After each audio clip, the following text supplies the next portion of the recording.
अबे ओ मलाउन, तीनों मजहब भूल चुका है क्या? नमाज के वक्त सामने से नहीं गुजरा करते, तुझे इतना भी याद नहीं? माफ करना मौलाना, दुनिया के सितम याद, ना अपनी ही वफा याद। अब कुछ भी नहीं मुझको मोहब्बत के सिवा याद।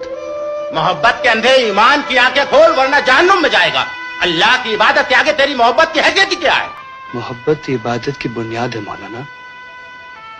मोहब्बत पढ़कर इश्क बनता है, और इश्क जब अपनी इंतहा को पहुंचता है तभी पूजा और इबादत बनता है।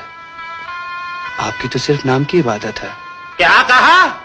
मुझे इबादत करना नहीं आता? नाराज मत होइए जनाब। जब लैला के इश्क में मुझे इतना भी होश न था कोई नमाज पढ़ता है, तो लैला को बनाने वाले की इबादत में आपको ये होश कैसे रहा कोई सामने से गुजर गया? सही इबादत बहुत मुश्किल है हुजूर। सर हो सजदे में मगर दिल में हो दुनिया का ख्याल। ये इबादत है तो फिर अपनी मोहब्बत ही भरी।